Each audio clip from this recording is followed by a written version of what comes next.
Почитувани, јавноста е сведок дека аболицираниот криминалец Зоран Заев со денови се крие и не одговора за новите криминали кои се поврзуваат со неговото име. Зоран Заев нема храброст и да одговори зошто на незаконски начин ја легализирал девоградбата од луксузен угостителски комплекс на Цареви кули, во наводна собственост на неговиот пријател Гоце Ристовски, по истекот на законскиот рок предвиден во тоа. За тоа постојат факти со кои Зоран Заев не сака да се соочи, па со денови се крие. Можеби во некоја луксузна хациенда, некое луксузно ловиште или угостителски комплекс како тој на Царевите кули. За скандалот да биде поголем, Зоран Заев, на формалниот собственик на луксузниот комплекс на Цареви кули, Гоце Ристовски, му овозможил приходи и преку јавното предпријатие Комуналец и општина Струмица. Вчера објавивме документи со кои се докажува дека пријателот од детството, Гоце Ристовски, му бил еден од омилените тендер пајташи на Заев, од кој се гледа дека само преку 7 тендери, кои ги добила фирмата Чам Чифлик Голд Доел, му возможил да освари приход од околу 700.000 евра. Денес ќе презентираме нови документи, од кои се гледа дека истата фирма Чам Чифлик Голд Доел, која тера угостителски бизнис во незаконски легализираниот луксузен комплекс на Цареви кули, добивала тендери и за вилушкари, и за одржување на цвеќарници, за изредба на тротоари, за монтажа на спомен плоча, за уредување на раскрсници, чистење на банкини и што ли уште не. Очигледно, верниот пријател на Зоран Заев и негов омилен тендер пајташ е и момче за се во Струмица.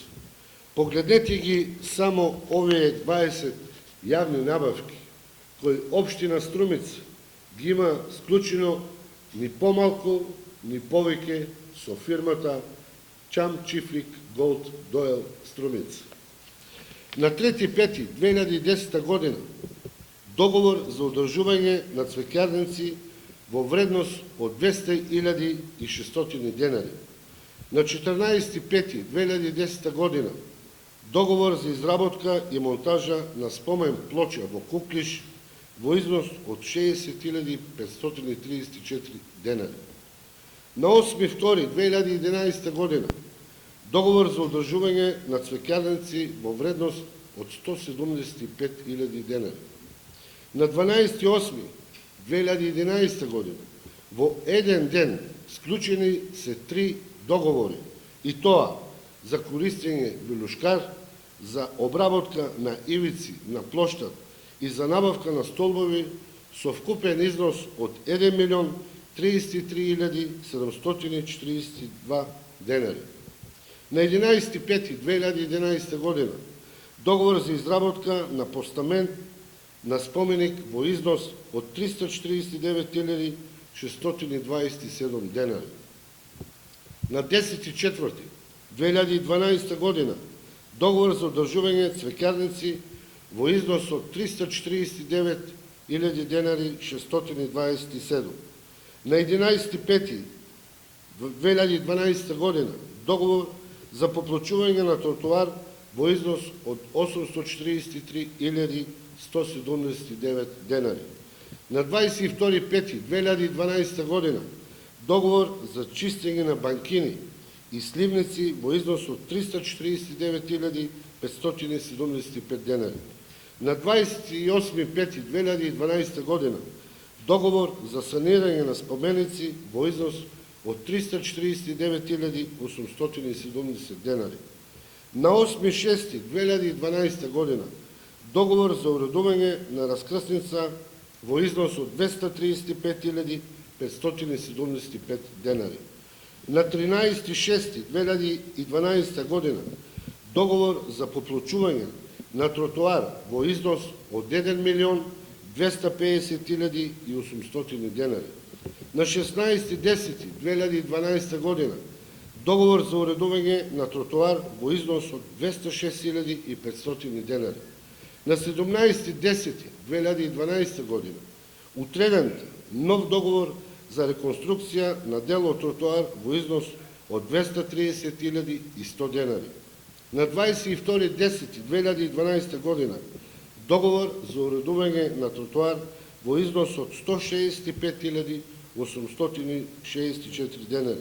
На 30.10.2012 година договор за изведба на дел од тротоар во вредност од 486.553 денари. На 4.12.2012 година договор за јавна набавка за дополнителни работи за изградба на градско корзо во вредност од 1.857.849 денари. На 31.12.2012 година во очи на нова година договор за поправка на гранит на плоштадот Гоце Делчев во износ од 250.958 денари. На 31.1.2013 година договор за демонтажа и монтажа на оштетен гранит на плоштадот Гоце Делчев во Струмица во износ од 66.111 денари. Зоран Заев мора да одговори. Што стои зад ова бизнес верност која има изградено со Коце Ристовски и неговата чамчилив Волт Дойл Струмица? Дали кутриот Коце Ристовски, кој неуместно се објаснува и се заканава пред медиумите, е само формален собственик на незаконски легализираниот луксузен комплекс и формален собственик на фирмата која добива тендери за се и се што во Струмица? Колку од милионите народни пари од граѓаните на Струмица кој ова фирма ги добила, завршиле во минувачницата на Вицето? Јавноста отворено се прашува. Дали се работи само за верно пријателство меѓу Коце Ристовски и Зоран Заев или се работи за взаемен бизнес интерес? Вистината го боли Зоран Заев, ама полика се разоткрива. Овој пат молчењето нема да го спаси аболицираниот криминалец Зоран Заев.